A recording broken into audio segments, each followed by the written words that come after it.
Bueno, muy bien. Buenas noches para todos. Muchas gracias por su presencia en este nuevo webinar de la Asociación Colombiana de Cuidados Paliativos. Mi nombre es Juan Bernardo Hoyos, soy el secretario general de la Junta Directiva y voy a presentar a nuestra conferencista del día de hoy, quien es la doctora Nora Elena Saldarriaga. Es médica internista de la Universidad Pontificia Bolivariana,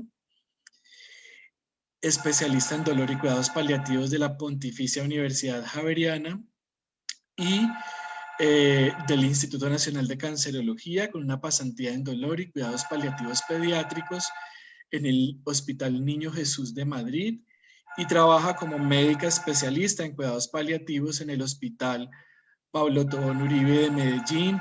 Damos la bienvenida a la doctora Nora Elena. Muchas gracias por su presencia aquí en este webinar y le damos la palabra para que pueda compartir con nosotros este interesante tema del duelo en cuidados paliativos. Muchas gracias, doctora Nora. Gracias, Juan Bernardo. Gracias a la Junta por la invitación para reflexionar con ustedes sobre este tema, el tema del duelo. Le decía ahora a Juan Bernardo cuando estábamos ingresando a la reunión que definitivamente es un tema que a veces no es muy taquillero, no le gusta mucho a la gente, porque hablar de dolor no es lo más común. Pero yo le decía a Juan que forma parte del cuidado paliativo y como tal es bueno que lo tratemos. Seguramente que muchos de los conceptos que voy a manejar con ustedes ya los conocen y es básicamente como una invitación a una reflexión, que miremos en qué estamos con respecto a lo del duelo, qué hacemos con los familiares de los pacientes que fallecen. A veces acompañamos a ese paciente durante largo tiempo y nos quedamos allí como si la muerte cerrara toda la intervención de cuidado paliativo. Y definitivamente el reflexionar sobre esto nos lleva a pensar que nuestro quehacer va mucho más allá. ¿Por qué entonces hablar de duelo? Porque definitivamente la angustia en la muerte es considerada quizás la angustia más profunda que puede experimentar el hombre. Durante la vida experimentamos diferentes dolores, pero es la muerte la que nos confronta con mayor exactitud. Los seres humanos sentimos temores ante las pérdidas futuras, perder los padres, perder los hijos, perder el esposo. Y la OMS refiere que el equipo de salud solo podrá enfrentar y aceptar la muerte si dispone de elementos internos adecuados que pueda ayudar a las familias de los que han perdido a un ser querido. Entonces, si nosotros no estamos preparados para ese estrés de la muerte, es imposible que podamos ayudar a otros. En nuestro medio, el equipo de salud ha sido formado para prolongar la vida, para atender la salud, para aliviar el dolor físico, y es así como en las facultades de medicina y de enfermería nos enseñan que definitivamente nuestra función es curar, pero sabemos que en ocasiones la intervención debe estar dirigida es al enfermo y a su familia para enfrentar directamente la muerte y el duelo. Esto a veces lo dejamos aparte, inclusive si en muchas facultades de medicina no tenemos ni siquiera la posibilidad de hablar de cuidado paliativo, mucho menos se va a poder hablar de duelo. Se salió una resolución, la 3100 del 2019, para habilitar los servicios de salud en Colombia, y dice que se requiere de la formación y acompañamiento en duelo a los médicos que laboran en la parte de urgencia y de cuidado crítico. Cuando uno va a mirar esto, ve que se queda básicamente en el papel, porque en nuestros hospitales muchas veces ponemos a estos profesionales que son los que están más enfrentados a la muerte sin ninguna preparación para ello. Ahora sí, entonces vamos a entrar en materia y empecemos definiendo lo que es duelo. Y diremos que el duelo es un proceso psicológico que se produce a partir de alguna pérdida. La vida nos va poniendo pequeñas pérdidas, la pérdida de un amigo, la pérdida de un año, la pérdida del celular, para que nosotros vayamos elaborando ese duelo y para llegar al culmen que es el perder a un ser querido. Etimológicamente, entonces, duelo quiere decir dolor y es una reacción que es completamente normal frente a la pérdida de algo significativo. Es una experiencia humana, universal, única y dolorosa. Solo los seres humanos podemos experimentar duelo. Las mascotas se pueden sentir muy tristes porque no está el amo, pero no hacen ni elaboran esas fases por las que pasa el ser humano. Es universal, en cualquier parte del mundo donde estemos, la pérdida de un ser querido va a originar duelo. Es única porque cada persona vive el duelo de una manera única. Solamente la persona que está teniendo el duelo la puede vivir. Yo puedo tener la misma pérdida, se nos murió la mamá, pero depende mucho de la relación que yo haya tenido con mi madre, la respuesta que yo voy a tener. Y definitivamente esa experiencia única es dolorosa.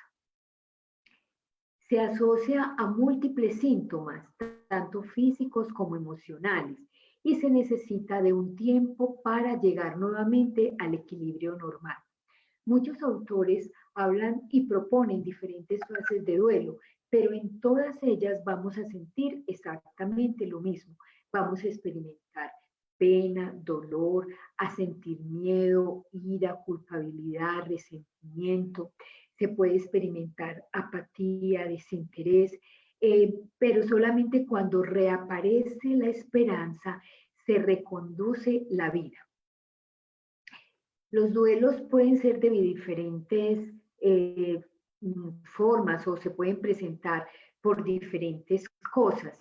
Y dentro de las clasificaciones también tenemos esta, que es el duelo imprevisto, aquel papá que sale de su casa, se despide de sus hijos y al llegar a la oficina sufre un infarto agudo de miocardio. Llaman a la familia que el papá acaba de fallecer porque tuvo un infarto. Nadie se lo esperaba porque el papá estaba completamente aliviado. Esto es un duelo imprevisto. También puede haber duelos violentos, es el joven que están esperando en su casa y de pronto llaman que no va a llegar porque tuvo un accidente en la moto. Cuando la familia llega al hospital, encuentra que este joven ha fallecido. O por robar un carro, por robarle un celular, terminan con la vida de ese ser humano. Ese es un duelo violento. Estos duelos son difíciles de afrontar y muchas veces pueden ser más largos y dolorosos. En nuestro país tenemos otro duelo que nos duele mucho, que es los duelos suspendidos. Son aquellos donde falta la certeza de muerte. Es la persona que desaparece, se busca por toda parte, nadie la encuentra, no saben dar razón de ella, no saben dónde está. Entonces siempre va a estar en el corazón de la familia la falta de certeza ante la muerte. Y eso hace un duelo que es sumamente doloroso. Y está el duelo secreto, como por ejemplo el duelo del aborto, aunque hay muchos momentos donde es legal practicar la parte del aborto, todavía hay muchas mujeres que hacen o que efectúan un aborto a escondidas, sin contarle a nadie, sin decir nada, guardándose ellas solas ese dolor y eso da un duelo secreto. Entonces, duelos va a haber tantos como causas de muerte. Entonces vamos a ver que puede ser por enfermedad crónica, por suicidio, por un desastre natural, por un asesinato, por que hay un accidente, porque el paciente está sufriendo una enfermedad terminal o porque se nos cumplió un ciclo, llegamos a una edad donde ya no somos capaces de afrontar los diferentes problemas que nos trae la vida y terminamos falleciendo. Pero sea cual sea la muerte, siempre vamos a tener esa fenomenología del duelo, que vamos a tener unos sentimientos que son la parte emotiva que nos va a llevar a cambios físicos, a síntomas físicos, a síntomas en la esfera mental, a síntomas sociales, porque yo no sufro solo, sufro en una familia, en una sociedad, va a haber alteraciones a nivel espiritual. Entonces, esta es una fenomenología donde definitivamente ingresan todas las esferas del ser humano que se comprometen frente a este dolor que estamos sintiendo. Entonces, el duelo realmente lo que produce es un dolor total. Duele la parte biológica y ahora vamos a ver todos los síntomas que nos pueden aparecer. Hay dolor psicológico, duele la parte social, duele la parte familiar y duele la parte espiritual, duele el alma de ese ser humano que se queda con la pérdida de su ser amado. Entonces, en la pérdida del ser querido, duele el pasado, duele el presente, pero duele especialmente el futuro, porque ese futuro que yo esperaba con esa persona ya no lo voy a tener, ya no lo voy a poder disfrutar. Y como dice el doctor Jorge Montoya Carrasquilla, toda la vida en conjunto duele. O sea, el duelo no es una cosa aparte del alma. Yo me puedo salir y solamente tengo síntomas físicos. No, es mi yo total el que duele.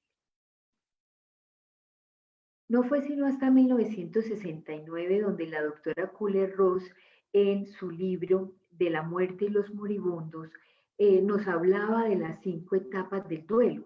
Ella hizo algunas preguntas y hablaba con las personas que estaban próximas a morir y hablaba también con los familiares de esas personas y se dio cuenta que todos, y fuera como fuera la muerte, atravesábamos por unas etapas. Esas etapas las conocen muy bien, las hemos trabajado. Podemos empezar con la primera, que es la negación, la ira, la negociación, la depresión y la aceptación. Pero estas etapas no son lineales. Yo no empiezo con la negación y debo seguir tranquilamente hasta la aceptación. Esas etapas pueden pasar de una a otra o estando yo en una etapa, puedo devolverme a la etapa siguiente. Y no es que se haya perdido todo lo que gané, no, es que el duelo es dinámico y yo puedo estar en un momento dado diciendo que tengo aceptación y de pronto me pasa nuevamente la tristeza, la angustia, la desolación, que son síntomas de la depresión. Entonces, yo puedo tener como una montaña rusa en el duelo, donde puedo estar muy bien unos días, pero otros días no estoy tan bien. Hay otros autores que han descrito con otros nombres estas mismas etapas, siempre relacionándolas con el tiempo. Hay una secuencia en el tiempo. Si yo me quedo en la negación, entonces esa secuencia como que se va a quedar detenida, pero cuando yo empiezo a caminar lentamente, voy pasando por esas diferentes etapas. Va a haber una etapa de shock, va a haber una etapa de confusión, va a haber un estado de búsqueda emocional donde yo puedo empezar a sentir esos sentimientos profundos de desolación, de decepción, de culpabilidad, de temor, de ira, para llegar luego a una etapa de aceptación, pero solamente es cuando yo logro perdonar todas estas cosas, cuando yo tengo esperanza y logro hacer una reintegración de la vida, que puedo decir tranquilamente que he superado el duelo. La dinámica entonces del duelo es como les digo, es activo. Depende de los apegos que yo tenga, porque entre más apegos tenga, me va a doler más. Y si ustedes buscan en el fondo de su corazón, lo que más les duele en un momento dado es lo que más los hizo felices. Entonces, eso es lo que ocurre en el duelo. como perdemos eso que nos hace sentir plenos, felices, seguros, entonces vamos a sentir inestabilidad. Cuando tenemos esa separación, logramos que la balanza se nos incline para un lado o para otro. Y tenemos que tener claro para volver al equilibrio cuáles son los principios de vida. Entonces, en la vida todos tenemos que tener claro que hay sufrimiento. No hay una vida plena de felicidad. Ninguno de nosotros vive en el nirvana. Si nosotros tuviéramos una vida siempre feliz, no podríamos distinguir en un momento dado que existe el dolor. O que estamos felices, porque ese sería un estado como normal. Entonces, no, siempre en la vida vamos a tener sufrimiento. Pero ese sufrimiento no está solo, ese sufrimiento debe estar pegado a la esperanza. Por eso cuando a nuestros pacientes les damos una mala noticia o los estamos acompañando frente a un diagnóstico de terminalidad, siempre debemos dejar que esté presente la esperanza.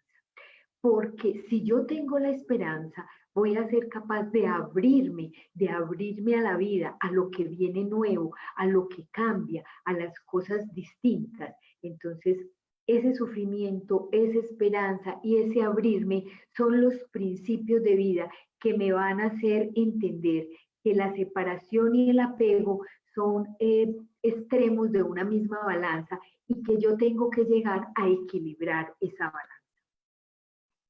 Este es el ser humano partido en pedacitos y entonces por eso las manifestaciones del duelo están presentes en cada una de esas dimensiones del ser humano, en la dimensión física, mental, social, emotiva y espiritual. ¿Qué pasa en las manifestaciones del duelo? Depende de la relación que yo tenga con esa persona. ¿Cuál fue mi relación con ese ser humano que acaba de fallecer?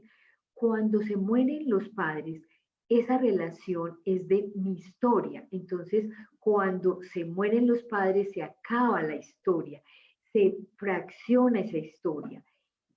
Cuando se pierde la pareja, lo que se pierde es el presente. Yo estoy parada aquí con mi pareja, estoy construyendo y construyo esa vida con mi pareja. Pero cuando se muere un niño, un hijo, un nieto, un sobrino, es angustiante porque lo que se pierde es el futuro, es mi proyección. Generalmente los padres se proyectan con los hijos hacia el futuro y saben que su vida va a continuar porque ese hijo va a seguir viviendo. Cuando ese hijo ya no está, es como si se cortara bruscamente ese deseo de vivir, se acabó el futuro, entonces ¿yo qué voy a hacer? Estoy perdido porque no tengo hacia dónde dirigirme. Se pierde la certidumbre, empiezo a vivir en ese proyecto de vida en incertidumbre. Entonces las manifestaciones físicas ocurren en toda la economía humana, ¿cierto? Entonces en todos los aparatos, en el endocrino, en el nervioso, en el circulatorio, en el digestivo, y es por eso que vemos a las personas que pierden un ser querido, o si alguno de ustedes ha perdido a alguien, que inicialmente hay un llanto, que ese llanto puede ser desaforado, falta de aire, encontramos que las personas se desmayan, ahí se queda en la boca, se pierde el apetito o se aumenta el apetito, va a haber cansancio, va a haber erupciones en la piel, el estómago duele como si hubiera un vacío, pero también puede haber falta de apetito sexual, que esto muchas veces lleva a alteraciones en las parejas que han tenido la pérdida de un hijo. Las manifestaciones mentales pueden ser múltiples y vamos a encontrar que hay pensamientos distorsionados. Empiezo uno a pensar, yo no puedo vivir sin ella, es que yo soy capaz de levantarme de esta cama porque la vida se me acabó. Eso es un pensamiento distorsionado, una imagen obsesiva. Y es aquella persona que empieza a rememorar la última escena. Es que me acuerdo, mi mamá se puso pálida, tenía esos tubos en la nariz, estaba de esta forma, o sangró por la boca. Entonces es volver nuevamente como obsesiva esas últimas imágenes. hay dificultad para concentrarse, hay pérdida de interés, hay búsqueda de la persona que falleció y la buscamos de mil y una manera, en las fotos, en los objetos personales, en los lugares que esa persona frecuentaba, también en los sueños. Entonces es muy común que nos digan, mi papá me habló en el sueño, me dijo que estuviera tranquila, o vi a mi niño y lo vi jugando, lo vi feliz. También puedo tener proyecciones visuales o auditivas, lo sentí hablando, me llamó. Y las manifestaciones sociales. Vivimos dentro de una comunidad y esa comunidad actuamos con la pareja o con la persona o con el hijo que en este momento no está. Entonces vamos a tener una sensación de no pertenencia a ese grupo. Entonces son las parejas que se reunían, a una de ellas se le muere el esposo o la esposa, entonces ya no quiere volver a reunirse porque yo ya no pertenezco a ese grupo es de parejas y yo ya no tengo pareja. O las mamás de los niños de la guardería que se reunían y una de ellas pierde a uno de los niños, entonces dice, no, yo ya no soy mamá de la guardería, ya no tengo niño a quien representar, ya no tengo, entonces se va terminando a buscar nuevas amistades, a hacer nuevos contactos. Hay elaboración de una identidad nueva, hay resentimiento, hay envidia, por qué se murió mi mamá, si era tan buena, pero que está viva aquella que abandonó a sus hijos, o mi papá que es un excelente papá y aquel que abandonó a sus hijos que es un borracho, está ahí todavía vivo. Empezamos a tener envidia, sale la mamá al parque, ve a las otras mamás con los niños y se siente angustiada porque ella no tiene el de ella. Eso hace que se pueda generar un aislamiento de las personas que terminen enclaustradas, que terminen haciendo como un cerco de su casa a la proyección social. Tenemos también manifestaciones espirituales, porque definitivamente empezamos a tener conciencia de la propia finitud. Cuando estamos en una edad donde empieza a morirse las personas que tienen mi misma edad, entonces yo empiezo a pensar, bueno, es que yo también me puedo morir en algún momento dado. En los adolescentes, por ejemplo, es la caída de la ilusión de la inmortalidad. Cuando uno está adolescente, piensa que se mueren los ancianos, no que me puedo morir yo como adolescente. Y están en la sala de quimio compartiendo, les ponen la quimioterapia juntos, a los 8 días no regresa uno de ellos y se pregunta por él, no, falleció. Entonces ese adolescente dice, uy, yo también me puedo morir, lo mismo que le pasó a él me puede pasar a mí. Puede haber búsqueda del significado del dolor y que la vida continúa a pesar de la muerte. Y hay diferentes reacciones frente a Dios, o frente al universo, o frente a ese ser omnipotente, depende de la creencia de la persona. Entonces hay amargura, hay resentimiento, hay sentido de abandono de ese ser superior, hay protestas, hay indiferencia, o todo lo contrario, se pueden volcar hacia esa religiosidad esperando encontrar allí la respuesta de la pérdida de ese ser querido. Dentro de las manifestaciones emotivas en el shock, que es la primera fase, puede haber esa parte de pánico, de incredulidad, cuando estamos en la etapa de la rabia, pues es rabia contra todos, contra Dios, contra el médico, inclusive contra la persona que falleció. ¿Por qué falleció él y me dejó sola? ¿Por qué se atrevió a irse? ¿Cierto? Vamos a tener sentimientos de culpa, que esa culpa puede ser irracional, puede ser una culpa normal, puede ser una culpa que me haga de pronto salir como de ese condicionamiento social, porque todos los que me miran me están juzgando, porque es que mire que de la casa de mi suegra piensan que, entonces es esa culpa que tiende a ser una culpa social. Y puede haber otras cosas como la tristeza, la soledad, la depresión, todas esas son manifestaciones emotivas. Les voy a hablar un poquito sobre lo que significa el duelo en los niños, porque a veces tendemos a dejar el niño aparte, como si el niño no fuera parte de la familia. Y si el niño no vive con la verdad, no aprende a afrontar la vida. Por eso es muy importante que le hablemos a los niños con verdades tolerables, pero que le podamos transmitir que la muerte es una cosa, es un acontecimiento que forma parte de la vida y los niños tienen que aprender ese significado, porque si no se va a crear confusión en ellos y más adelante no van a poder afrontar otras pérdidas. Una pérdida grave vivida en la infancia, si no se sabe elaborar, va a implicar muchas cosas cuando esa persona sea adulta. Entonces va a haber desórdenes mentales, problemas en la elaboración de la identidad sexual, aumento de suicidios en la edad adulta. Tenemos que dejar desde claro en la infancia 5 conceptos claros de la muerte.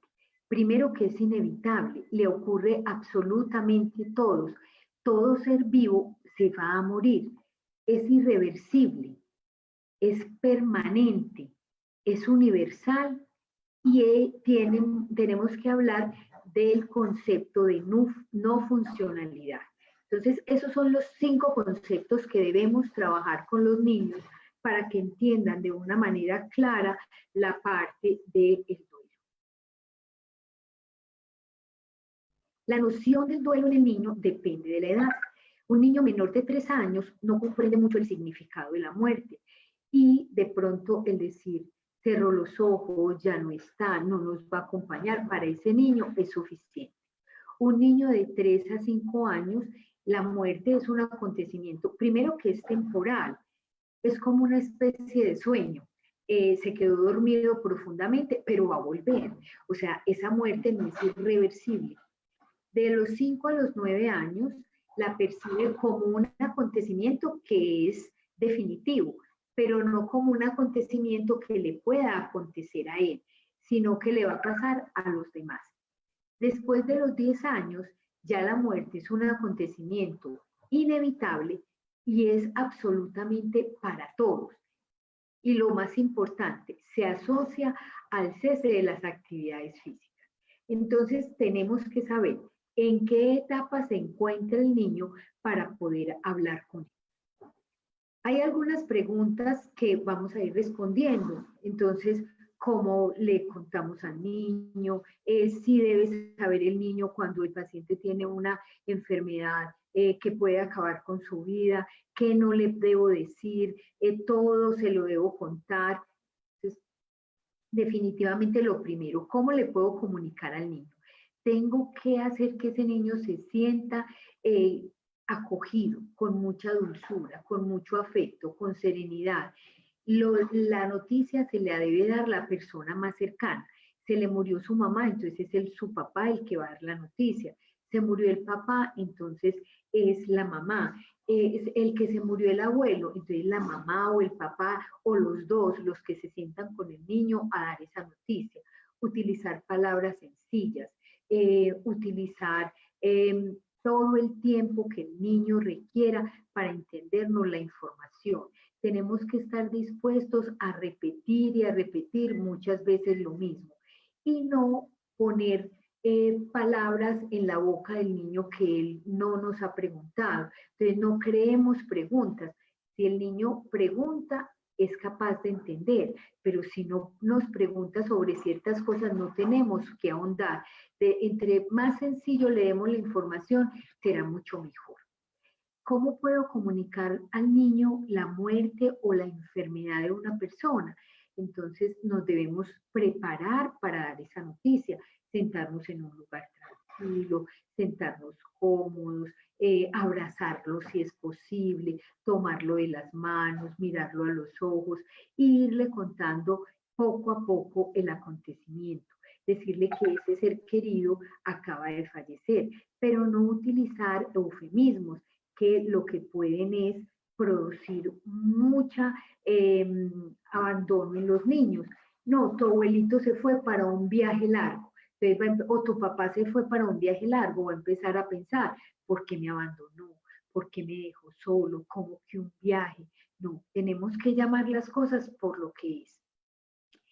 En los niños es muy importante utilizar el muy, muy, porque eso le da al niño la gravedad de lo que acontece con respecto a otras cosas que puedan pasar. Yo le puedo decir, no te voy a mandar al colegio porque estás enfermo, porque tienes gripa, sí, estás enfermo. Pero yo le puedo decir, tu abuelito está muy, muy, muy enfermo y posiblemente no va a regresar a la casa porque está muy, muy enfermo y puede morirse. Y podemos utilizar ejemplos claros para hablar de la muerte en los niños. Ahora, más adelante lo vamos a ver. ¿Qué debemos evitar? Solamente detalles morbosos o preguntas que al niño no le interesan. Ahí es donde no debemos caer en contar, bueno, el abuelito falleció y todo lo que describe esa muerte y ese sufrimiento del abuelito. Eso no lo tenemos que contar. Tenemos que recordar el aprendizaje vicario. Los niños aprenden por asociación. Si yo voy en el campo y veo que un pajarito está muerto, puedo aprovechar para dar una educación sobre lo que es la muerte. Entonces, mira, ese pajarito que estaba volando hace poco, ahora está acá, no se mueve, no tiene los ojos abiertos, no puede ver. O sea, tenemos que recalcar en la parte de la pérdida de la funcionalidad. Mira esta flor como está de roja, huele rico, es bonita, pero mira esta que está al lado, que se murió, está seca, ya no huele, no siente absolutamente nada si la arrancamos porque está muerta. Entonces, esas asociaciones son útiles para aprender con los niños. Aprovechar entonces esos momentos pedagógicos para hablar de la muerte. Escuchar y reconocer los sentimientos de los niños como válidos y adecuados. Ser pacientes y repetir la misma conversación si el niño lo requiere. Ser claros y objetivos. Y recuerden que el duelo es un asunto familiar. Entonces al niño hay que involucrarlo.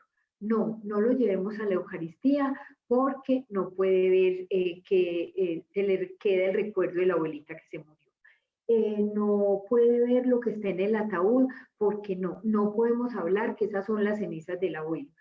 Vamos a hablar de la ceremonia que se va a hacer, entonces al niño lo dejamos afuera. No, hay que recordar que el duelo es una oportunidad de aprendizaje y de acercamiento todos en familia.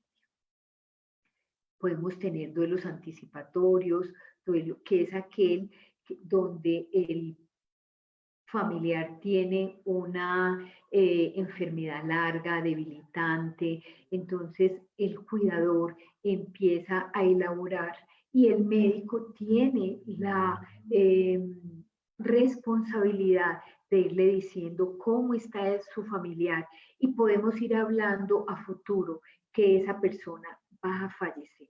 Entonces, toda esa familia se va preparando, va haciendo ese duelo anticipatorio.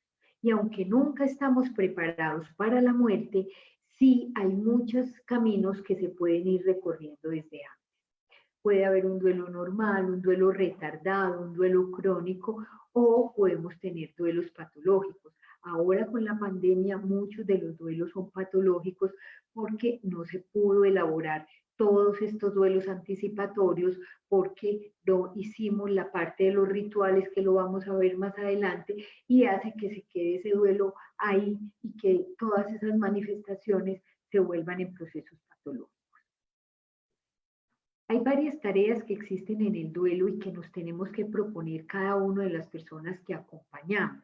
No es una cosa lineal, es todo lo contrario, es un círculo donde empezamos aceptando la pérdida, donde empezamos a expresar lo que significa para mí ese duelo, porque a veces es muy difícil poner en palabras el sufrimiento. Entonces, cuando yo logro expresar lo que siento, no es que lo que yo tengo es ira, ira porque se fue, ira porque me dejó. Entonces, cuando yo logro expresar eso, voy a poderme adaptar a una vida cambiada, una vida donde no está ese ser querido, donde yo compartí el camino con él, pero llegó hasta aquí y yo tengo que construir mi vida sola de ahora en adelante. Tengo que invertir en nuevas relaciones, tengo que invertir en nuevos proyectos de vida. Pero a veces no se logra la elaboración de ese duelo y la no elaboración del duelo nos va a provocar enfermedades psicosomáticas, problemas psiquiátricos, nos va a provocar psíquicos, perdón, problemas de aislamiento social, inclusive muerte anticipada, porque el familiar que se queda puede empezar a pensar en suicidio. Es el abuelito que vivió toda la vida con su esposa y de un momento a otro queda solo en la casa, el nido está vacío, sus hijos ya se fueron, los nietos lo visitan cada 8 días, pero él se queda solo en la casa con su dolor. Entonces empiezan esas ideas que les hablaba ahora, que se vuelven repetitivas, que están ahí en la mente de los momentos finales y nos puede hacer llegar a pensar en un momento dado, ya no quiero estar vivo, ya la vida no tiene sentido, entonces voy a acabar con esta vida. Cuando sentimos que el duelo lo hemos superado, cuando los sentimientos de amargura y resentimiento ya se han pasado, ya se superan, o sea, yo soy capaz de hablar de la persona que falleció sin amargura, sin tristeza, hablo tranquilamente, la amo profundamente, me sigue doliendo que ya no esté al lado mío, pero no es ese mismo dolor y esa misma angustia del día en que falleció. Va a prevalecer el sentido de reconciliación con lo sucedido. Ya no estoy brava con el mundo, con los médicos, con las enfermedades. No, ya aprendí que la vida tiene un proceso y que dentro de ese proceso está la muerte y que a esa persona que yo amaba le llegó. Y toda esa energía que yo involucré en sentirme mal, en estar muy mal, se libera y la puedo canalizar y reconstruir nuevas relaciones, nuevos proyectos. De ahí es donde salen todas estas fundaciones, Santiago Corazón, las fundaciones de los niños con espina bífida, porque toda esa angustia, todo ese miedo, todo ese temor, toda esa rabia empieza a canalizarse en cómo puedo yo ayudar a otros seres humanos a que no sientan el dolor que yo tenía. El sobreviviente entonces es capaz de buscar ese sentido de vida, esa esperanza que hablaba ahora, que nos abre al mundo, me da mi sentido de vida para seguir adelante.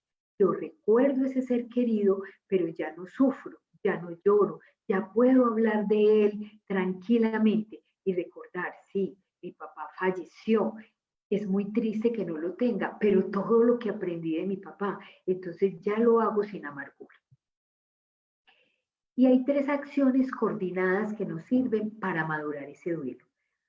Yo tengo que reintegrar ese pasado a lo que estoy viviendo actualmente. Reintegrar el pasado me va a hacer valorar el futuro, el presente, perdón. Entonces yo reintegro todo lo que aprendí de mi papá, de mi mamá, de los valores, el sentido de vida y lo integro a lo que estoy viviendo actualmente. ¿Y qué hago con eso? Lo que hago es reformular el futuro. Escojo los elementos importantes del pasado, los traigo a mi presente para valorarlo, para reformular mi futuro. Cuando yo logro que esto sea una cosa coordinada y continua, realmente estoy tomando acciones para madurar ese duelo que estoy sintiendo. La espiritualidad, les decía, también forma parte y también se resiente durante el duelo. Entonces va a haber esa búsqueda de sentido del dolor. A ver, este dolor a qué me lleva, este dolor qué es lo que consigue conmigo, impulsarme adelante, salir. Es que yo no tengo a mi papá, pero mi papá quería que terminara la carrera. Entonces ese dolor me impulsa a buscarle sentido a la vida. Me impulsa también a tener perdón, a perdonar la relación con la persona que falleció, a perdonarme a mí misma, porque a veces tengo tantas culpas y me lleno de tantas culpas que termino cargada en la vida, a mirar las relaciones con los otros y vuelve la esperanza, a tener esperanza. Si yo tengo esperanza, mi vida va a estar abierta al futuro. Cuando estamos enfrentados a alguien que pierde un ser querido, muchas veces nos preguntamos, no soy capaz de acompañarlo. Y aparecen las famosas frases de cajón. O sea, no es que no sintamos el dolor del otro, claro que sí, pero muchas veces no sabemos expresar eso que estamos sintiendo. Y al no saberlo expresar, decimos cosas que en vez de ayudar, van a perturbar más a la persona que acaba de tener la pérdida. Muchas veces es mejor quedarnos callados que decir cosas que nos salen de una manera atropellada por la boca, muchas veces sin pensarlo. Ahí tienen algunas frases y les cuento, por ejemplo, que en un grupo de duelo que tenemos en el hospital, que más adelante les voy a hablar de él, me decía una mamá, doctora, es que me dicen que yo tengo un ángel en el cielo, que tranquila, que ya tengo un ángel en el cielo. Es muy común que cuando los padres pierden los hijos, les digan, pero es que ya tienes un ángel en el cielo, ¿cierto? Entonces ella me decía, a mí no me interesa tener un ángel en el cielo, yo quería a mi hijo aquí en la tierra. Entonces esa frase que para la persona que la pronunció fue muy bonita, para esa mamá la llenó de dolor. Tranquila, ya tienes un ángel en el cielo. O la persona que acaba de perder su esposo y nos atrevemos a decirle, tranquila, todo va a pasar y después te vas a volver a casar. O sea, no ha enterrado al primero y ya nosotros le estamos hablando de otro matrimonio. O es la voluntad de Dios, así tenía que pasar, esa persona está mejor. Es como si no hubiera estado bien cuando estaba a nuestro lado. No, es que está mejor donde está. Entonces esas son frases que no ayudan y que pueden perpetuar la parte del duelo, porque a veces hacemos etapas de rumiación y nos quedamos rumiando esas frases que nos contaron. Pero sí hay frases que ayudan y muchas veces ni siquiera las frases, el silencio. Entonces, si no sabemos nada que podamos decir, podemos decir eso. Yo no sé qué decirte, pero estoy aquí para ti. Preguntar si quieren que los visitemos o no, porque es que a veces quieren estar solos y nosotros estamos allí todos. Lo mismo cuando la persona fallece en el hospital. Está bien que entremos y los acompañemos un ratico, pero también es importante que respetemos esa intimidad de familia, que nos salgamos, que los dejemos solos con la persona que acaba de fallecer, que dejemos que los puedan abrazar, que puedan llorar tranquilamente. Eh, Les podemos decir, tienes derecho a sentirte así, sé que tienes dolor, rabia, y es normal, lo puedes expresar. Eh, También les podemos decir si los conocemos mucho y están diciendo es que esta vida es muy injusta. Sí, esta vida es muy injusta y pasan cosas que son injustas, porque ¿cuál es nuestra primera reacción? No, la vida no es injusta, era lo que él necesitaba. Entonces, sí, se dan cuenta que muchas veces nuestro lenguaje puede hacer que esa persona empiece de entrada un mal duelo. Entonces, muchas veces es mejor callar o simplemente abrazar a esa persona. En el duelo hay varias cosas que nos pueden ayudar y sobre todo para iniciar ese duelo. Y es ahí donde el personal de salud tiene que estar muy entrenado y tiene que estar muy capacitado. Y por eso tenemos que vivir nuestros duelos, inclusive cuando fallece un paciente, para que seamos capaces de ayudar a otras personas. Entonces, saber que el llanto es benéfico, porque cada vez que vemos llorar a alguien, como nos da deseos a nosotros también de llorar, queremos que pare de llorar. No, hay que dejar que llore, hay que dejar que se exprese. El contacto que consuela, un abrazo. Miren todos los problemas que hemos tenido ahora que no nos podemos tocar, porque es que el sentir al otro nos hace experimentar esa cercanía. Entonces, el poder abrazarlo, el poder tocarlo, el poder poner una mano en el hombro, la escucha que sana. Muchas veces el sentarnos simplemente al lado de la persona que está sufriendo y no decimos nada, pero esa compañía es sumamente importante. El valor terapéutico del recuerdo y saber cuándo pedir ayuda, sobre todo cuando estamos enfrentados a un duelo patológico. ¿Por qué es importante el llanto? Porque el llanto hace que se genere una solidaridad emocional. Cuando yo veo a una persona llorar, les decía ahora, pues uno también siente ese deseo de llorar. A veces me preguntan los estudiantes, doctora, pero llorar frente al paciente, sí, sí, porque eso nos hace sentir cercanos, eso nos hace sentir que estamos sintiendo el dolor que el otro está sintiendo. Consolar no se hace invitando a que dejemos de llorar. Las lágrimas muchas veces son esas palabras que no somos capaces de pronunciar, que en ese momento no somos capaces de decir y nos salen desde las entrañas. Entonces, en el duelo nadie le ahorra una lágrima a nadie. Si tenemos que llorar, podemos llorar sin problema. Les hablaba del contacto y del abrazo que consuela. Entonces, el apretar las manos, el acariciar, eso simplemente nos dice todo lo frágiles que podemos ser en un momento dado, nos ayuda a matar la soledad, rompe la distancia, hace que nos sintamos en comunión con el otro y eso nos reconforta. La escucha que puede sanar, escuchar es la mejor terapia. Cuando uno siente que la otra persona lo está escuchando, uno se siente importante y siente que lo que yo estoy diciendo realmente al otro le interesa. Invitar a narrar, entonces cuénteme su biografía, cuénteme cómo era la mamá, cuénteme, y cuando yo empiezo a hablar y empiezo a contar de esa persona, me doy cuenta de lo importante que fue la vida de esa persona.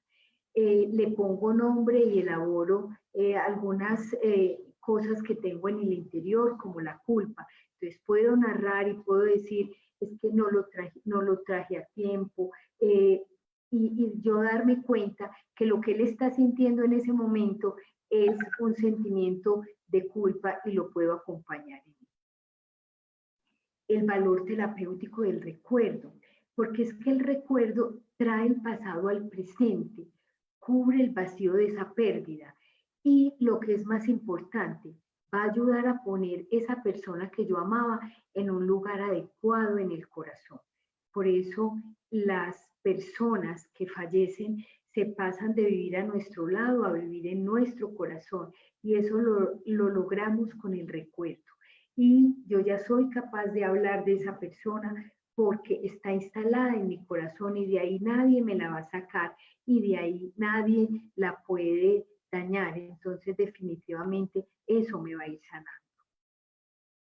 Y pedir ayuda, ¿a quién? A los profesionales, a los expertos, a las psicólogas, los médicos no, simplemente escuchamos, no hacemos esa intervención terapéutica. La intervención terapéutica tienen que hacerla las personas que están preparadas para hacer esa intervención terapéutica.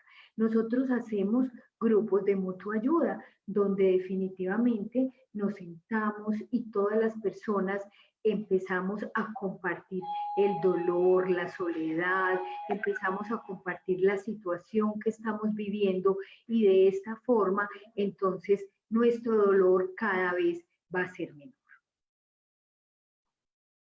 Pero tenemos, cuando estamos en estos grupos de mutua ayuda, que tener presente los indicadores de un duelo complicado. Cuando hay falta de respuesta por la pérdida, cuando hay una prolongación del embotamiento afectivo, cuando hay una persistencia de la intensidad de las emociones, soy incapaz de hablar del difunto, empiezo a llorar inmediatamente, cuando me nombran a mi mamá inmediatamente me deshago en lágrimas, soy incapaz de desprenderme de sus pertenencias.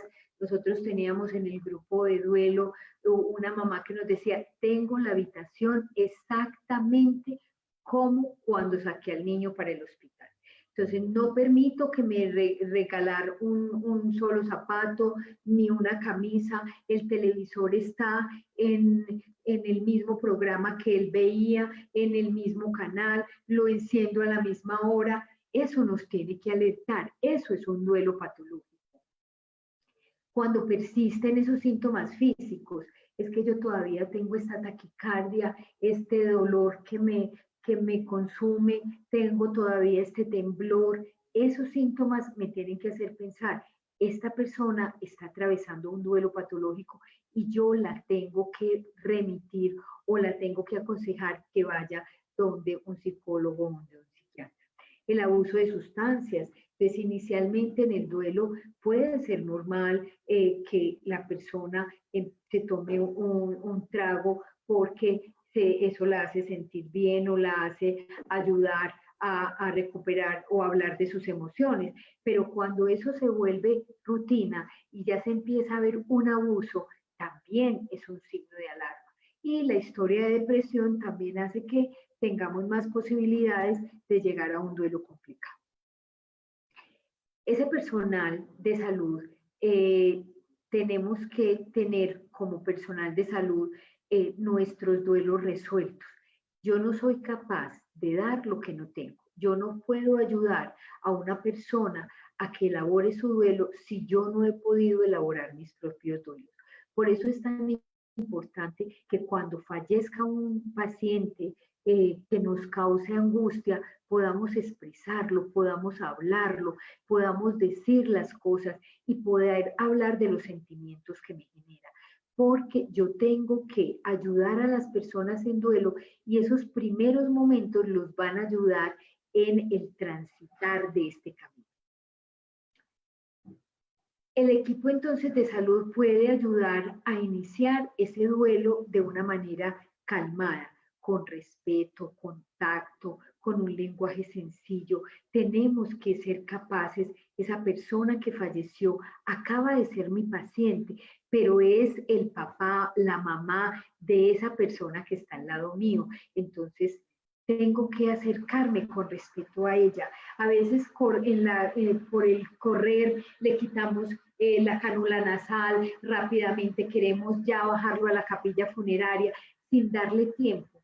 Yo les digo siempre a mis estudiantes que es muy importante que si estamos presenciando la muerte de alguien, demos gracias por la vida de esa persona, independiente del tipo de religión, independiente del tipo de creencia, el decir, doy gracias por la vida de María, que nos acompañó, que nos enseñó tanto, que los amó y que me permitió acompañarla en este momento final. Entonces eso hace que la familia entre en esa dinámica y que empiece a valorar lo que estamos haciendo por ella, porque muchas veces nos dicen, vea doctora, lo que hicieron durante todo el tiempo de enfermedad, lo borraron al final cuando mi mamá se murió.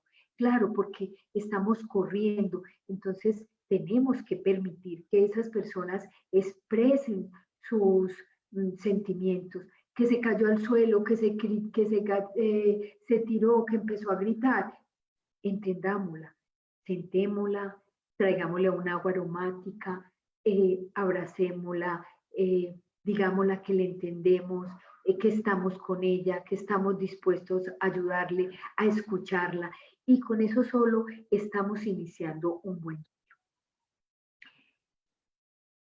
En la situación actual, los duelos, les decía, han sido muy difíciles porque ha habido un aislamiento.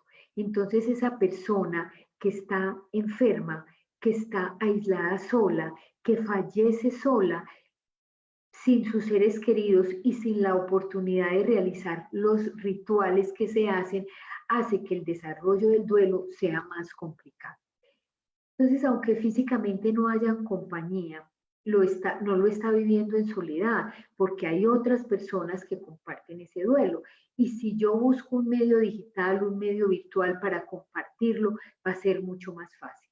En el hospital logramos que los pacientes de COVID estuvieran acompañados por un familiar y el que ese familiar pudiese mostrarle al paciente, al resto de la familia, por una videollamada, por una conferencia, en que se unieran todos, por ejemplo, me decían, nos unimos a rezar la coronilla, nos unimos a rezar el rosario, hay una cadena de oración.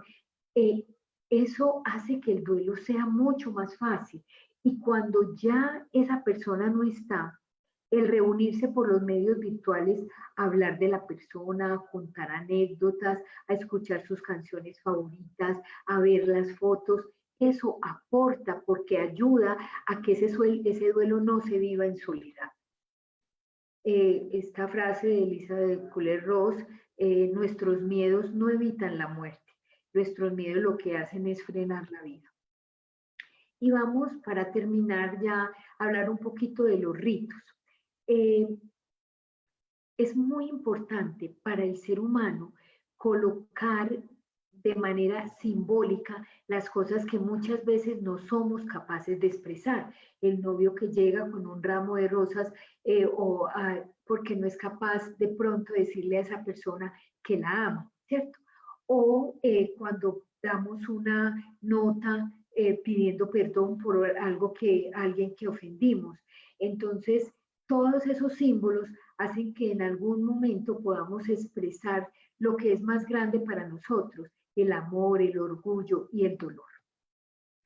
Los homenajes y los rituales son las vías que el hombre ha desarrollado en todas las culturas, en todas las civilizaciones, para canalizar de alguna forma ese acto o ese dolor. Entonces, es como los egipcios embalsamaban a sus muertos, los llenaban de perfumes, les ponían joyas, ese era un ritual para enfrentarlos a que emprendieran ese nuevo camino.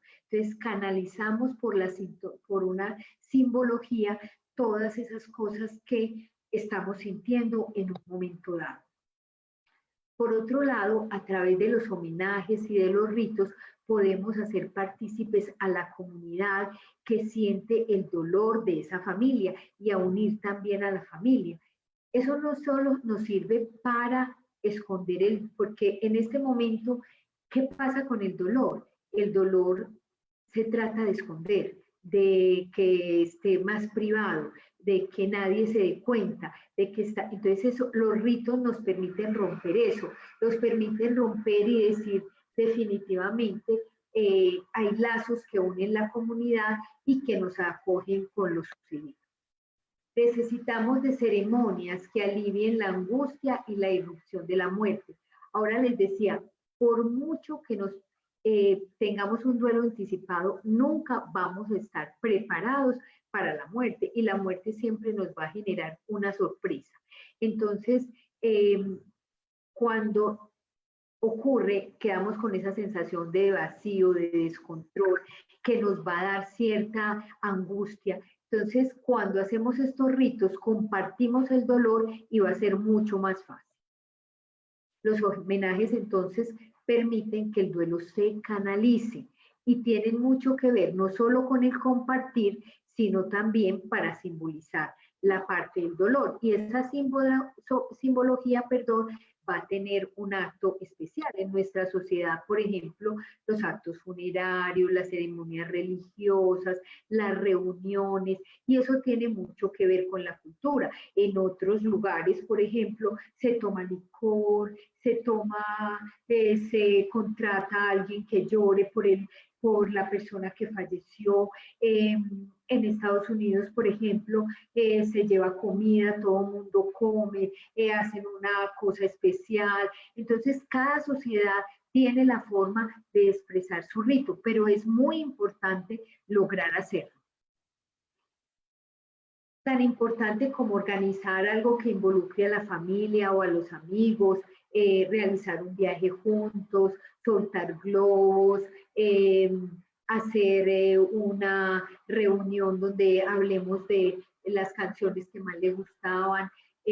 Ahora con el COVID, un paciente que estaba muy mal y que no quería ir a la unidad de cuidado intensivo, me decía, yo ya hablé con mi hermana, yo ya sé qué es lo que quiero cuando fallezca, que mis cenizas las entierren en tal árbol que está en la finca, que ella haga una videollamada con los amigos y que todos escuchen unas canciones que yo escogí y que al final puedan compartir las fotos que cada uno tiene de mi relación con él. Entonces, ¿eso qué hace? Que podamos asumir más fácil el duelo y la despedida. Es muy importante esos rituales. Ahora les voy a comentar en unos 2 minuticos. Les decía que hay muchos grupos de duelo. En Medellín hay grupos de duelo, grupos de duelo que hacen intervención. Nosotros en el hospital tenemos un grupo de duelo que es un grupo de escucha. Ese grupo básicamente lo tenemos desde hace 5 años. En ese grupo estamos, no hay psicólogos, somos los médicos de cuidado paliativo y los médicos de pediatría. También están las enfermeras y es para pacientes, para familiares de pacientes que han fallecido en el hospital. Hay adultos y hay niños. Tenemos una dinámica, las personas que van por primera vez se presentan, dice qué persona la convoca, nosotros hacemos una lectura o un cuento o un poema sobre un tema específico y luego todos compartimos. Nos sentimos parte de ese grupo. Hay personas que al llegar al grupo no eran ni capaces de hablar. Ahora cada vez esas personas ayudan a las personas nuevas y eso es lo que buscamos, que haya esa conexión entre todos. En la pandemia no dejamos de reunirnos, en la pandemia estuvimos ahí, estuvimos presentes y nos reunimos todos los lunes a las 5:30 de la tarde. Ellos lo esperan con ansia, tenemos un grupo de WhatsApp, entonces por ahí también mandan mensajes y cada 15 días nos reunimos. Ahora lo estamos haciendo virtual. Cada vez nos dicen que cuándo vamos a volver a reunirnos presencial. Y para terminar, voy a ponerles una frase de Cicerón que dice que la vida de los muertos está en la memoria de los vivos.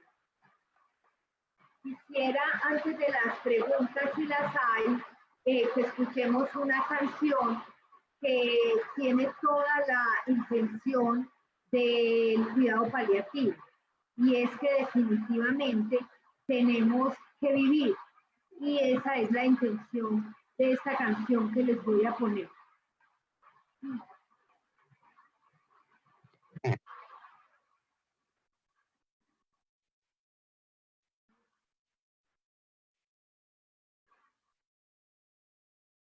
Entonces,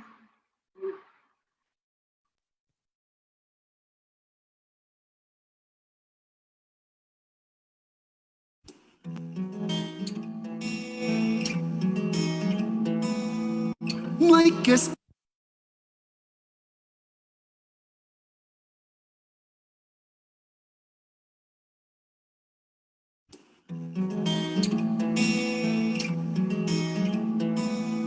No hay que esperar volver de vacaciones para entender lo bello del hogar.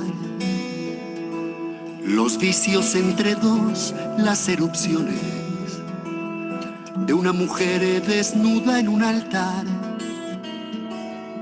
No hay que esperar las obras del mecenas, ni al productor famoso hay que esperar. Tenemos las canciones en las venas y es un pecado estúpido callar. No hay que esperar por nada en esta vida, tarde o temprano vamos a partir. para tener la muerte entretenida. Solo hay que vivir, vivir, vivir, vivir. No hay que esperar al hombre de tu vida. Sal a buscarlo a gatas en el tren. Si ese no fue después de la partida, al menos deja el sexo, que está bien. No hay que esperar al cielo de los justos. Si está justo en un labio de mujer, en el vino barato que degusto y en los vicios que aún tengo que aprender. No hay que esperar por nada en esta vida. Tarde o temprano vamos a partir para tener la muerte entretenida. Solo hay que vivir, vivir, vivir, vivir.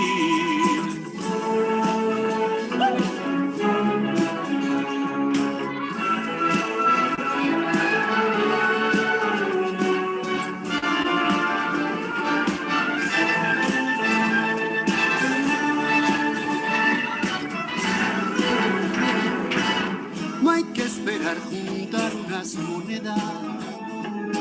No existen ni el ayer ni el porvenir. Hay que gastar los días que nos quedan, que pueden ser o 2 o 10 o 1000. No hay que esperar pronósticos del tiempo. Hay que seguir sin cartas ni tarot.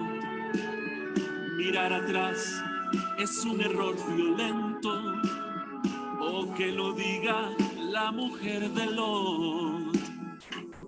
No hay que esperar por nada en esta vida. Tarde o temprano vamos a partir para tener la muerte entretenida. Solo hay que vivir.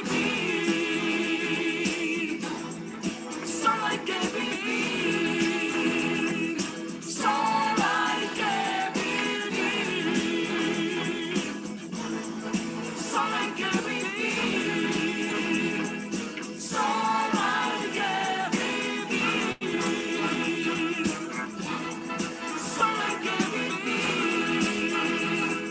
Solo hay que vivir.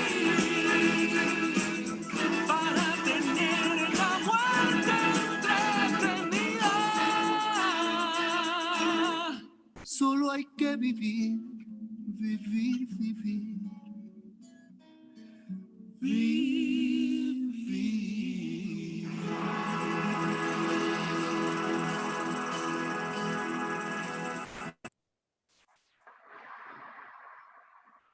Doctora Nora, muchas gracias, muchas gracias a nombre de la Junta Directiva, de la Asociación Colombiana de Cuidados Paliativos, de nuestros socios y de todos nuestros seguidores. Hemos tenido alrededor de 50 personas en promedio conectadas y un alcance de más de 700 en los links que se comparten. Hemos también recolectado varias preguntas y se han sentido pues muy contentos, muy complacidos y con muchas felicitaciones por esta excelente conferencia. Doctora Nora, muchas gracias por también mostrarnos la experiencia de estos grupos de duelo en el Hospital Pablo Tobón, que nos permiten a nosotros también animarnos mucho a tener nuestros propios grupos de duelo y poder avanzar en el tema y destacar de la vida que pasó lo más importante. Tenemos unas preguntas, no sé qué tanto tiempo tenga la doctora. Tranquilo. Nos preguntan qué hacer en los casos donde el sentido de la vida de una persona se ha puesto en esa persona que falleció y ya durante el duelo estas personas acusan de que su vida no tiene sentido y de que no va a pasar nada ahora con su vida porque cuidar a esa persona era lo más importante y su vida ahora, al poner el sentido en el cuidado del otro, ha perdido el sentido, como que nos pide consejos sobre esa situación. es muy importante que cuidemos al cuidador. Y esto es otro tema hermoso que es el cuidado del cuidador. Tenemos desde antes, acuérdense que el cuidado paliativo se anticipa y tenemos que anticiparnos. No podemos dejar que el cuidador se limite a tener su sentido de vida en la persona que está cuidando. Tenemos que cuidar de manera juiciosa a ese cuidador. Tenemos que hacer que ese cuidador tenga otras actividades, que sea capaz, así sea una vez a la semana, de salir, de conversar con sus amigos, así sea por teléfono, de ir alguna tarde al cine, de leer algún libro, de ver alguna película. O sea, desde antes tenemos que adelantarnos. Si ya no lo logramos antes y esa persona empieza el duelo, sabemos que va a ser un duelo que quizás sea patológico, pero podemos ayudarla a que exprese todos sus sentimientos. Estos grupos de ayuda son muy importantes porque se van dando cuenta que no es una sola, que no es cuestión de ellos solos, sino que hay otras personas que están pasando por la misma dinámica. Y eso hace que se unan, que puedan compartir, que puedan expresar, y uno se da cuenta cómo van creciendo y cómo van pasando de una etapa a otra, y cómo es una tarea de esas etapas del duelo lograr que esa persona restaure su vida e encuentre un sentido de vida. Para eso hay que estar en un grupo de ayuda, hay que estar, no se puede dejar solo porque es muy difícil lograr solo superar este estado. Ok, doctora, muchas gracias. Otra pregunta se refiere a si existe algún tipo de duelo invisible o si en algunos pacientes o en algunas familias de nuestros pacientes aparentemente todos están diciendo que todo está bien, pero algunos elementos nos permiten a nosotros identificar aquellas particularidades del duelo que no está resuelto y que resulta ser invisible. Entiendo un poco que esa es la pregunta. Es verdad. Les decía ahora que cada persona desarrolla el duelo de manera diferente.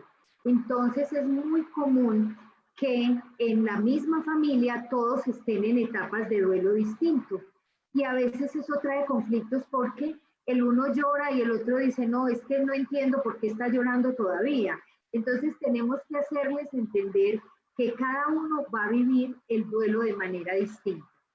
Y yo puedo tener un duelo que puede ser retardado, o sea, inicialmente decir, no, es que no ha pasado nada, y tener todavía la responsabilidad de las otras personas, pero en un momento dado encontrar que empiezo a sentir esas etapas del duelo, que empiezo a sentir esa angustia, o que yo estoy diciendo, no, no ha pasado nada, es que no ha pasado. Esa es una forma de duelo patológico, cuando yo no soy capaz de asumir lo que está aconteciendo.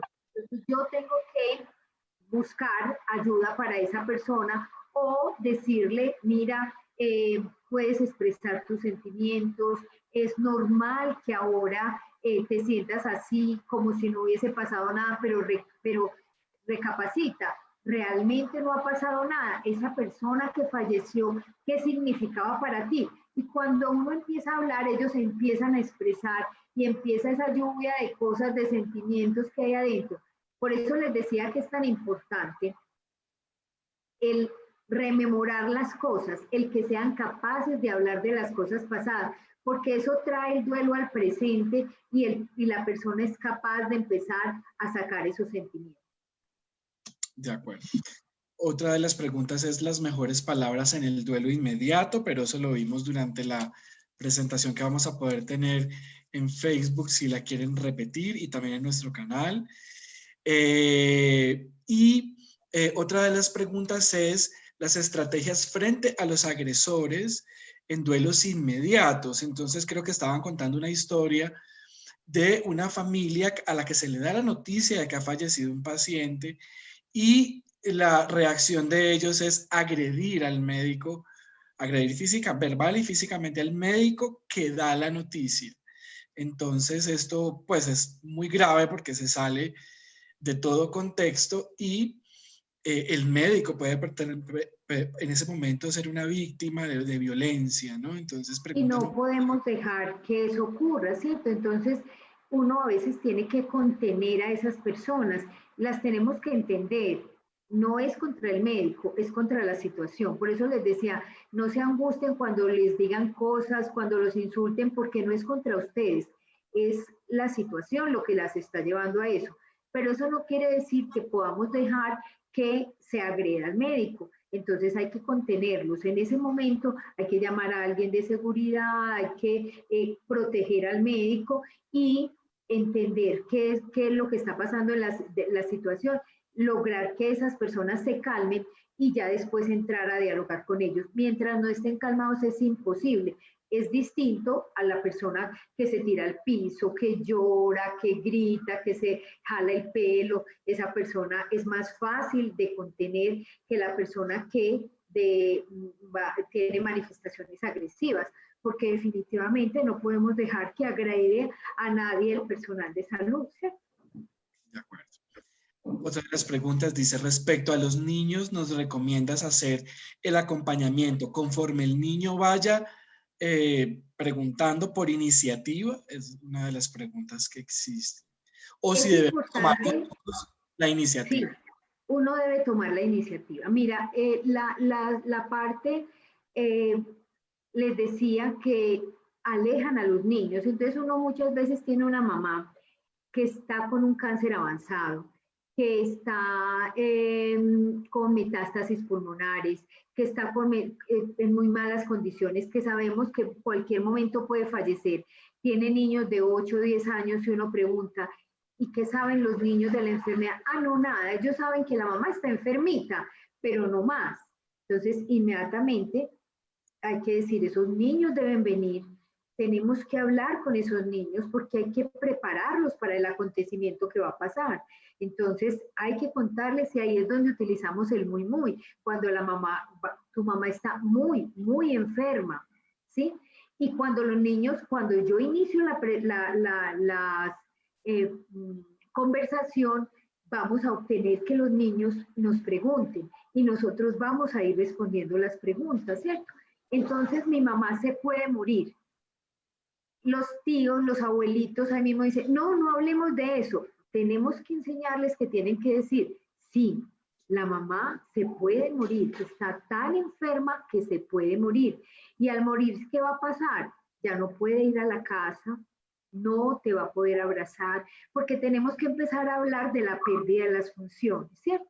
No te va a poder abrazar. Ya si el niño está más grande, podemos ya dialogar de manera diferente con ellos.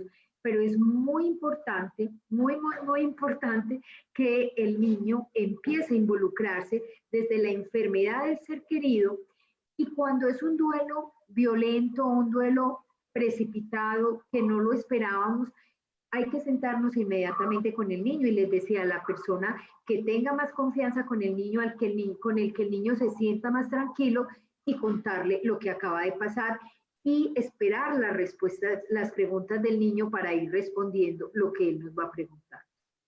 De acuerdo. Le preguntan en la experiencia cómo lograron que pudieran estar acompañados los pacientes con diagnóstico de SARS-CoV-2 cuando va en contra de las directrices del ministerio. Me imagino por lo que ustedes hicieron algún protocolo que permitía un acompañamiento permanente de los pacientes, ¿cierto? Sí, se hizo un trabajo muy lindo con el Comité de Ética y Cuidado Paliativo. Al principio, como en cualquier institución, llegábamos y los pacientes estaban solos y era tan triste, estos ancianitos sobre todo, que no estaban en la unidad de cuidado intensivo, que estaban en tan malas condiciones que no era para unidad de cuidado intensivo o que habían decidido no ingresar a la unidad de cuidado intensivo.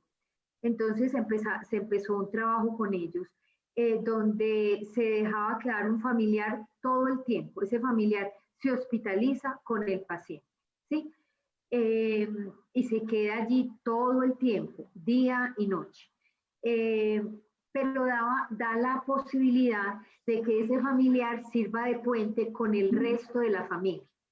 que les haga las videollamadas, que haga esto, que nosotros, que los mantenga en contacto. Entonces a veces decían, no, es que todos los sobrinos o todos los nietos lo llaman a tal hora. Entonces, así estuviera inconsciente, lo llamaban. Eso hace que la familia vea a su ser querido de primera mano, no que la llamada del médico o de la psicóloga, sino mi familiar está allá, pues, mi hermano está allá con mi papá, ¿cierto? Y nos encontramos con cosas tan grandes como, por ejemplo, familias que les daba temor y nos decían, no, nosotros no, ninguno de nosotros quiere ir a acompañarlo. O nos encontramos con pacientes que decían, no, yo no quiero que nadie de mi casa se exponga, que nadie venga a acompañarme. Pero también esa parte linda donde yo me quedo con mi papá todo el tiempo. Salían de la, si el paciente salía o fallecía, esa persona quedaba en aislamiento. Si hacía síntomas, se le hacían las pruebas. Si no hacía síntomas, se cumplían los días de aislamiento y ya podía salir. Okay. El aislamiento lo hacía en su casa, lógicamente. Ok. Bueno, doctora, hay muchas más preguntas, pero creo que el espacio ya se está excediendo del tiempo estimado de nuestra revisión académica. Queremos darle nuevamente las gracias por esta excelente charla, por la apertura a nuestra mente, a nuestras posibilidades, ¿cierto? A las situaciones que en el día a día vamos viviendo y de lo que debemos trabajar y a los retos clínicos que tenemos en nuestros hospitales y en nuestras prácticas, de que esta práctica de los cuidados paliativos excede también, o más bien se eleva al punto del acompañamiento hasta el duelo y a poder hacer un seguimiento. Una última pregunta es, ¿cuánto tiempo las personas del grupo de duelo permanecen durante la intervención que hacen ustedes en el grupo? Nosotros no les damos tiempo. Cuando ellos se sienten que están bien, ya van haciendo cada vez más largas o no llegan tan frecuentemente hasta que se retiran.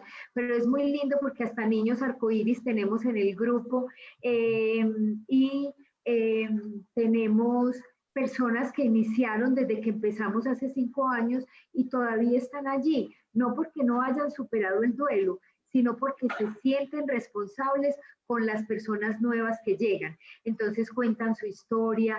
Nosotros tenemos personas que ni siquiera son capaces de decir el nombre de la persona que las convoca sin llorar. Y después verlas empoderadas, diciéndole a alguien que llega nuevo, tranquilo, el tiempo va a ser el que te ayude a superar las cosas, tienes este grupo de amigos, somos una familia, vamos a salir adelante todos. Por ejemplo, en diciembre celebramos Navidad virtual, les enviamos a todos a las casas natilla y buñuelo, y nos pusimos la cita de vernos a las 5:30 de la tarde. Entonces compartimos, nos contaron de cómo celebraban las Navidades con la persona que ya no estaba. Hubo algunos que no pudieron hablar, decían que era la primera Navidad sin su ser querido, pero estuvimos ahí, fue una cosa muy linda. Entonces no les ponemos tiempo. Ellos cuando sienten que ya están preparados, dejan el grupo. De vez en cuando nos saludan, pero como les digo, tenemos personas que desde que empezamos el grupo están con nosotros. De acuerdo, muchas gracias por contarnos estas experiencias. Vamos a dar por finalizado en este momento el webinar. A todos los esperamos en nuestras próximas actividades académicas y gremiales de la Asociación Colombiana de Cuidados Paliativos. Buenas noches a todos.